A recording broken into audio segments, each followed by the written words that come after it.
ನಮ್ಮ ರಕ್ತದ ಶುದ್ಧೀಕರಣಕ್ಕೆ ನಾವೇನ್ ಮಾಡಬೇಕು? ಆ ರಕ್ತ ಶುದ್ಧವಾಗಿ ಯಾಕಿರ್ಬೇಕು ಅದು ತುಂಬಾ ಮುಖ್ಯ. ಫಸ್ಟ್ ಅದನ್ನ ಅರ್ಥ ಮಾಡ್ಕೊಳ್ಬೇಕು. ನೋಡಿ, ನಮ್ಮ ಶರೀರ ಸಪ್ತ ಧಾತುಗಳ ಮೂಲಕ ನಿರ್ಮಾಣವಾಗಿದೆ. ರಸ, ರಕ್ತ, ಮಾಂಸ, ಮೇದ, ಅಸ್ಥಿ, ಮಜ್ಜೆ, ಶುಕ್ರ. ಒಂದು ಧಾತುವಿನಲ್ಲಿ ಏರ್ಪೇರಾದ್ರೆ ಮುಂದಿನ ಧಾತು ಚೆನ್ನಾಗಿ ನಮ್ಮಲ್ಲಿ ಕ್ರಿಯೇಟ್ ಆಗುವುದಿಲ್ಲ.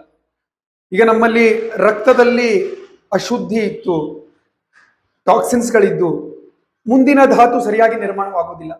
ರಕ್ತ, ಮಾಂಸ ಸರಿಯಾಗಿ, ನಿಮ್ಮಲ್ಲಿ ಮಸಲ್ಸ್ ಚೆನ್ನಾಗಿ ಡೆವಲಪ್ ಆಗಲ್ಲ. ಮಸಲ್ಸ್ ಚೆನ್ನಾಗಿಲ್ಲ ಅಂದ್ರೆ ಒಳ್ಳೆಯ ಕೊಬ್ಬಿನ ಅಂಶ ನಿಮ್ಮಲ್ಲಿ ಚೆನ್ನಾಗಿ ಶೇಖರಣೆ ಆಗಲ್ಲ. ನಿಮ್ಮಲ್ಲಿ ಮೂಳೆಗಳ ಸಾಂದ್ರತೆಯಲ್ಲಿ ಏರ್ಪೇರಾಗುತ್ತೆ. ನಿಮ್ಮಲ್ಲಿ ನರಗಳ ದೌರ್ಬಲ್ಯ ಉಂಟಾಗುತ್ತೆ. ಶುಕ್ರ ಧಾತು ನಿಮ್ಮ ಎಸೆನ್ಸು ಅದರಲ್ಲಿ ಏರ್ಪೇರಾಗುತ್ತೆ. ಸೊ ಒಂದು ಧಾತುವಿನಲ್ಲಿ ಏರ್ಪೇರಾದಾಗ ಮುಂದಿನ ಎಲ್ಲ ಧಾತುಗಳಿನಲ್ಲಿ ವ್ಯತ್ಯಯ ಉಂಟಾಗುತ್ತೆ.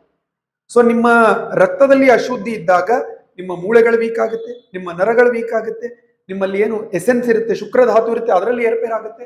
ಈ ರೀತಿ ಆ ರಕ್ತ ಅಶುದ್ಧಿ ಇದ್ದಾಗ ಮುಂದಿನ ಎಲ್ಲ ಧಾತುಗಳಲ್ಲಿ ವ್ಯತ್ಯಯ ಉಂಟಾಗುತ್ತೆ. ಟಾಕ್ಸಿನ್ಸ್ ಅನ್ನ ಕಡಿಮೆ ಮಾಡ್ಲಿಕ್ಕೆ ನಾನು ಏನ್ ಮಾಡಬೇಕು?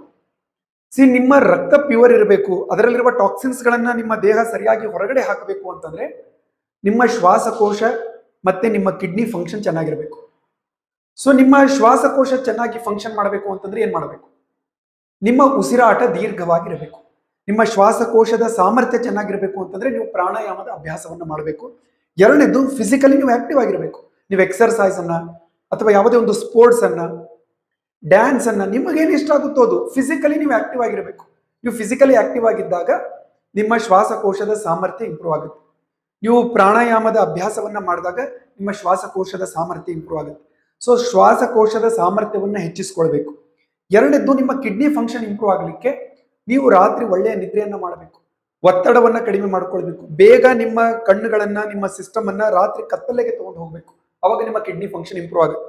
ಇನ್ನು ಕಿಡ್ನಿ ಫಂಕ್ಷನ್ ಇಂಪ್ರೂವ್ ಆಗ್ಲಿಕ್ಕೆ ನಿಮ್ಮ ಕೈಯ ಈ ಭಾಗವನ್ನ, ಈ ಬಿಂದುವನ್ನ ನಾನು ಮಾರ್ಕ್ ಮಾಡಿದ್ದೀನಿ ನೋಡಿ, ಇದನ್ನ ಪ್ರತಿನಿತ್ಯ ಈ ರೀತಿ ಪ್ರೆಸ್ ಮಾಡಿ 1 ನಿಮಿಷ ಈ ಕೈಯಲ್ಲಿ, 1 ನಿಮಿಷ ಈ ಕೈಯಲ್ಲಿ.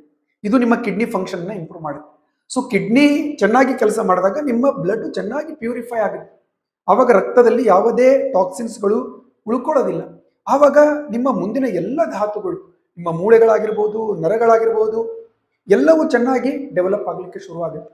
ಸೊ ಅದಕ್ಕೆ ನಿಮ್ಮಲ್ಲಿರುವ ಒತ್ತಡವನ್ನು ಕಡಿಮೆ ಮಾಡಿಕೊಳ್ಳಿ, ಫಿಸಿಕಲಿ ಆಕ್ಟಿವ್ ಆಗಿರುವ ಪ್ರಯತ್ನವನ್ನ ಮಾಡಿ, ನಿದ್ರೆಯ ಗುಣಮಟ್ಟವನ್ನು ಹೆಚ್ಚಿಸಿಕೊಳ್ಳುವ ಪ್ರಯತ್ನವನ್ನ ಮಾಡಿ, ಮತ್ತೆ ಕಿಡ್ನಿ ಫಂಕ್ಷನ್ ಇಂಪ್ರೂವ್ ಆಗಲಿಕ್ಕೆ ಈ ಭಾಗವನ್ನು 1 ನಿಮಿಷ ಪ್ರೆಸ್ ಮಾಡಿ. ಇಲ್ಲಿ ನಿಮಗೆ ನೋವು ಆಗ್ತಾ ಇದೆ ಅಂತಂದ್ರೆ ಕಿಡ್ನಿ ಫಂಕ್ಷನ್ ಸ್ವಲ್ಪ ಡೌನ್ ಇದೆ ಅಂತ ಅರ್ಥ, ಕಿಡ್ನಿ ಚೆನ್ನಾಗಿ ಕೆಲಸ ಮಾಡ್ತಾ ಇಲ್ಲ ಅಂತ ಅರ್ಥ. ಸೊ ಅದನ್ನ ಒಂದ್ಸಲ ಪ್ರೆಸ್ ಮಾಡಿ ನೋಡಿದಾಗ ನಿಮ್ಗೆ ಗೊತ್ತಾಗುತ್ತೆ. ಸೊ 1 ನಿಮಿಷ ಪ್ರೆಸ್ ಮಾಡು.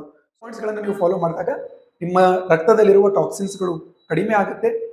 ರಕ್ತ ಚೆನ್ನಾಗಿತ್ತು ಅಂದ್ರೆ ಮುಂದಿನ ಎಲ್ಲ ಧಾತುಗಳು ಕೂಡ ಚೆನ್ನಾಗಿರುತ್ತೆ. ವಿಡಿಯೋ ಇಷ್ಟ ಆದರೆ ಎಲ್ಲರ ಜೊತೆ ಶೇರ್ ಮಾಡಿ.